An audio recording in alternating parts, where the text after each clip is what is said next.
बाढ़ और बारिश से कैसे गुजरात में लोग प्रभावित हुए हैं, हर तस्वीर हम आप तक लगातार पहुंचा रहे हैं। अहमदाबाद की बात की जाए तो यहां मणिनगर इलाके में अंडरपास तक में पानी भर चुका है। यहां पानी में एक व्यक्ति का शव मिला है। अभी मौत की वजह का हालांकि खुलासा नहीं हुआ, लेकिन आशंका यह है कि तेज बारिश और जलभराव की वजह से इसकी जान चली गई। गुजरात के अहमदाबाद में लगातार दूसरे दिन बारिश के चलते अहमदाबाद में एक व्यक्ति की मौत हो चुकी है। और बात है अहमदाबाद के मणिनगर इलाके की, जहां पर आए हुए दक्षिणी अंडरपास में बीती रात को एक व्यक्ति अंडरपास के अंदर डूब जाने से इसकी मौत होने की आशंकाएं बताई जा रही है। अगर ये बात सच है तो अहमदाबाद में बारिश के चलते पहली मौत मानी जाएगी। अभी इन फिलहाल अहमदाबाद के 8 जितने अंडरपास में से 3 अंडरपास को अहमदाबाद नगर निगम ने सोमवार से बंद कर दिया है। और इसमें जल भराव की परिस्थिति के चलते ये जो अंडरपास है उसको बंद किया हुआ है। पुलिस की ओर से अभी तफ्तीश शुरू की गई है कि ये जो आदमी की डेड बॉडी मिली है वो कौन है, आखिरकार कैसे वो इस अंडरपास में पहुँचे और इनका अता पता क्या है। अंडरपास में रहे सीसीटीवी कैमरे की भी तफ्तीश है वो पुलिस की ओर से शुरू की गई है, जहां पर ये पता चलेगा कि आखिरकार अंडरपास जो बंद था वहां पर ये आदमी किस तरह से पहुंचा और आखिरकार इसकी मौत कैसे हुई। कैमरामैन पीयूष लेवा के साथ कुशांग सोनी, एबीपी न्यूज़, अहमदाबाद। गुजरात के ही वडोदरा में कुछ ऐसा ही हाल दिखा। वडोदरा के फतेहपुरा में जलभराव के बाद लोगों के सामने दिक्कतों का पहाड़ ही खड़ा हो गया।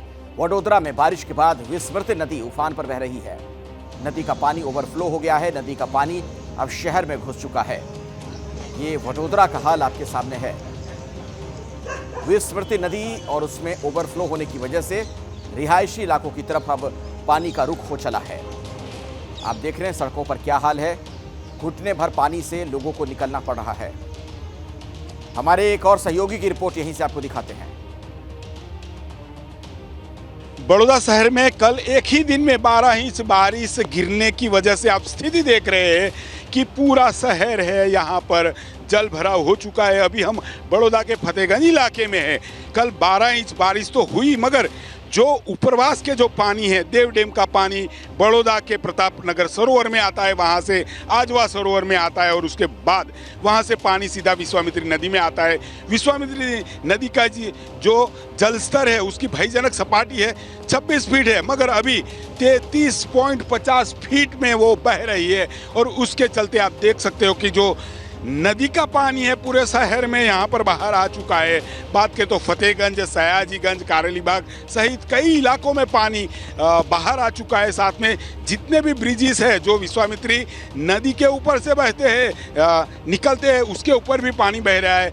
देख सकते हैं जो भी अपने जो व्यवसाय के लिए या धंधे के लिए बाहर निकले हैं, सब लोग यहाँ पर आगे नहीं जा सकते। यही कुछ स्थिति देखने को मिल रही है। सामने देख सकते हैं कई जो है 4 व्हीलर 2 व्हीलर वो भी डूब चुके हैं, वो आगे नहीं जा सकते। कुल मिला के बात करें तो बड़ौदा के अंदर जो कल 12 इंच बारिश आई थी, साथ में जो विश्वामित्री का जलस्तर लगातार बढ़ता जा रहा है, उसकी भयजनक सपाटी 26 फीट से काफ़ी ऊपर 33.50 फुट पे जो विश्वामित्री बह रही है। कई निचले इलाकों में लोगों के घर में पानी भरा हुआ है, तो कई जो राजमार्ग है उस पर पानी भर जाने की वजह से आज बड़ौदा वाले जो रहने वाले हैं उनके लिए बहुत चिंतित दिन है। लोग काम नहीं है तो बाहर ना निकले, उस प्रकार की स्थिति। सभी स्कूल के अंदर छुट्टी भी दी गई है और लगातार आज का ये दिन है बड़ौदा के लिए भारी रहने वाला है। कैमरामैन परेश धोड़किया के साथ Lawrence Parmar, ABP news, Vadodara. तो वडोदरा में किस तरीके के हालात बने हुए हैं अभी भी तस्वीरें आप देख रहे थे। कुछ और भी विजुअल्स आपको दिखाएंगे। एरियल विजुअल्स हैं जो आसमान से ली गई तस्वीरें हैं। इसमें आप देखिए शहर का कितना बुरा हाल नजर आ रहा है। हर तरफ पानी पानी। ये देखिए ये जो पूरी बस्ती है, चारों तरफ पानी का कब्जा हो चुका है। हालात इतने गंभीर हैं कि लोगों के घरों के अंदर भी पानी दाखिल हो गया। सड़क पर पानी, जो मैदान है आसपास खुला इलाका है, ऐसा लग रहा है मानो कोई तालाब हो। जहां गाड़ियां चलती थी वहां पर बोट्स नजर आ रही हैं और लोगों के घर भी पानी में डूब गए हैं। खास तौर पर जो ग्राउंड फ्लोर है वहां पर रहने वाले लोगों को सबसे ज्यादा दिक्कत आ रही है। तो जाहिर तौर पर अब सवाल प्रशासन को लेकर है, सरकार को लेकर है। करोड़ों रुपए का बजट होता है, इसके बावजूद जल निकासी की कोई समुचित व्यवस्था क्यों नहीं की जाती है, ये सबसे बड़ा सवाल। और हाल के दिनों में आप देख रहे हैं देश भर में तमाम जो बड़े शहर हैं, जो स्मार्ट सिटी कहलाते हैं, वो पानी में ऐसे डूब जा रहे हैं जैसे लगता है कि मानो नदी के अंदर गांव बसा दिया गया हो, शहर बसा दिया गया हो। हर तरफ से एक ही तस्वीर सामने आती है। तो बड़ा सवाल यही कि करोड़ों रुपए का बजट जो रखा जाता है नगर निगम के लिए, वो पैसे जाते कहां हैं, उसका इस्तेमाल कहां होता है? क्योंकि साल दर साल तारीख बदलती है, परिस्थितियां नहीं बदलती, स्थितियां नहीं बदलती, तस्वीर वही नजर आती है। ये वडोदरा का आप देख रहे हैं दृश्य, जो ड्रोन से तस्वीरें ली गई हैं। इन तस्वीरों में आप देख पा रहे हैं किस तरीके के हालात लोगों के इस शहर में लोगों के लिए बने हुए हैं। यहाँ के रहवासियों के लिए, यहाँ रहने वाले लोगों के लिए कितनी बड़ी दिक्कत है उसका आप अंदाजा लगाएं। लोग घरों से बाहर नहीं निकल पा रहे होंगे, खाने पीने का सामान हो सकता है खत्म हो गया हो, बच्चों के लिए, बुजुर्गों के लिए दवाई की दिक्कत हो सकती है। अब ऐसे में जल्द से जल्द जरूरत इस बात की है कि प्रशासन सक्रिय हो जाए, एक्टिव हो जाए, लोगों की मदद की जाए। और ये गांधीनगर की तस्वीर अब आप देख सकते हैं। गांधीनगर की तस्वीर देखिए, वहां पर किस तरीके के हालात हैं। डैम ओवरफ्लो होने के बाद जब वहां पर गेट खोले गए हैं तो आप देख रहे हैं पानी का तेज बहाव दिख रहा है। दरअसल जो डैम है उन पर पानी का दबाव बहुत ज्यादा बढ़ जाता है जब वहां पर पानी बहुत हो तो। ऐसे में उनके दरकने का, चटकने का, टूटने का खतरा होता है और इसी वजह से उसके कुछ गेट खोलने पड़ते हैं। लेकिन उसकी वजह से भी दिक्कतें होती हैं, चूंकि आसपास के जो इलाके होते हैं, निचले इलाके खासतौर पर, उनके डूबने का खतरा मंडराने लगता है। तो तटबंध टूटने से भी कई तरह की दिक्कतें कई बार हो जाती हैं। और एक बार फिर से आपके सामने एक शहर की तस्वीर, किस तरीके की स्थिति वहां पर बनी हुई है आप देख पा रहे होंगे। ये वडोदरा की तस्वीर एक बार फिर से आपके सामने। हालांकि प्रशासन ने एहतियातन कुछ कदम उठाए हैं, प्राइमरी स्कूल जैसे बंद कर दिए गए हैं, लेकिन सवाल यह है कि आखिर इन चीजों का क्या मतलब है? क्यों नहीं लॉन्ग रन में कोई ऐसी परियोजना तैयार की जाती है, दूरदर्शिता क्यों नहीं दिखाई जाती है, ताकि इस तरीके के हालात ही ना बने, जल निकासी की समुचित व्यवस्था की जाए। और गांधीनगर में किस तरीके की स्थिति है वो भी आप देख सकते हैं। डैम ओवरफ्लो होने के बाद वहां पर पानी का तेज बहाव नजर आ रहा है।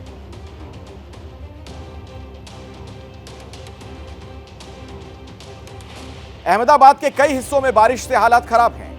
गोमतीपुर में लगातार बारिश हो रही है। वहीं प्रशासन ने लोगों से अपील की है कि आप घर में ही रहें।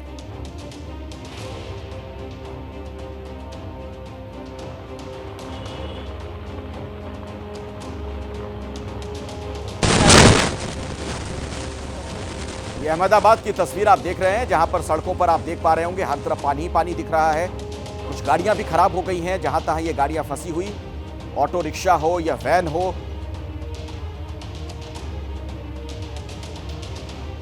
गुजरात में सोमवार को हुई 7 से 7.5 इंच की बारिश के बाद लगातार दूसरे दिन गुजरात के अहमदाबाद में बारिश का जो प्रमाण है वो काफ़ी ज़्यादा देखने को मिल रहा है।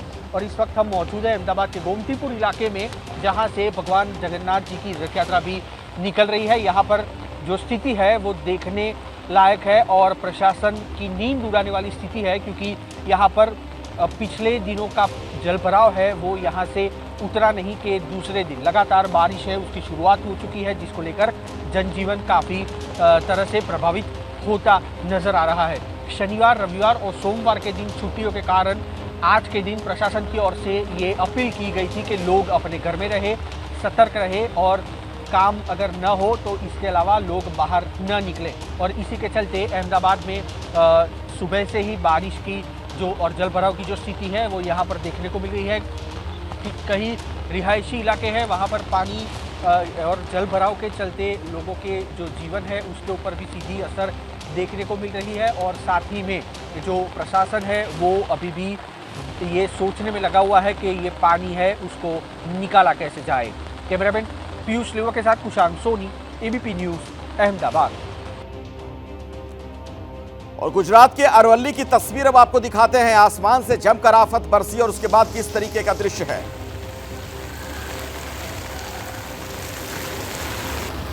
अरवल्ली में भी मूसलाधार बारिश का कहर लोगों को झेलना पड़ा है।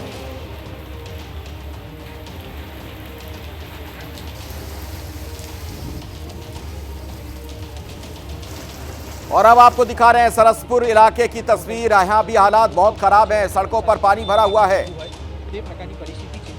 सरसपुर में हमारे सहयोगी कुशांग सोनी मौजूद हैं, उनकी एक रिपोर्ट भी हम आपको दिखाएंगे। देखिए रिपोर्ट। गुजरात के अहमदाबाद में दूसरे दिन भी लगातार जो स्थिति है वो काफ़ी बिगड़ती हुई नज़र आ रही है। इस वक्त हम मौजूद है अहमदाबाद के सरसपुर इलाके में, जहां पर सोमवार को हुई बारिश के चलते पानी नहीं उतरे थे और मंगलवार को सुबह से बारिश के कारण अलग अलग स्थलों पर जलभराव की परिस्थिति देखने को मिल रही है। अहमदाबाद में पिछले 24 घंटों में लगातार 9 से 9.5 इंच बारिश है वो देखने को मिल रही है और अलग अलग स्थिति अलग अलग लोगों पे देखने को मिल रही है, जहां पर जलभराव के चलते, पेड़ गिरने के चलते और ट्रैफिक के चलते जो लोग हैं वो काफ़ी दिक्कतों का सामना कर रहे हैं। कई जगह पर लोगों के जो व्हीकल है वो भी बंद होने को देखने को मिल रहे हैं। हालांकि मौसम विभाग ने आने वाले 5 दिनों में 2 जिलों को छोड़ के बाकी सभी जिलों में रेड अलर्ट जाहिर किया है और अहमदाबाद प्रशासन की भी ओर से, कलेक्टरेट की ओर से भी लोगों को बाहर न निकलने की सूचनाएं दी गई है। लोग ज़रूरी काम हो, इमरजेंसी हो तभी बाहर निकले और इसके अलावा बाहर न निकलने की सूचना के चलते इसकी सीधी असर जो है वो जनजीवन पर भी देखने को मिल रही है। इस तरह का रिहायशी इलाका हम आपको दिखाने को जा रहे हैं, जहाँ पर जो गाड़ी है वो यहाँ से आ रही है और उसकी सिचुएशन, उसकी स्थिति यहाँ पर देखने पे पता लग सकता है कि किस तरह की स्थिति पूरे अहमदाबाद में हो चुकी है। एक तरह से कहे तो बारिश के चलते जो जनजीवन है वो यहाँ पर रुका हुआ देखने को मिल रहा है और पूरे दिन अगर आज भी बारिश रही तो अहमदाबाद की स्थिति ज़्यादा बिगड़ने की संभावनाएं देखने को मिल रही है। सुबह से लोग अपने जो 2 व्हीलर है उसको धक्के देते हुए नज़र आ रहे हैं और ऊपर से बारिश के चलते भी अहमदाबाद में अलग अलग स्थिति है, अलग अलग इलाके हैं वहाँ पर जलभराव नज़र आ रहा है। कैमरामैन पीयूष लिवा के साथ कुशांग सोनी, एबीपी न्यूज़, अहमदाबाद।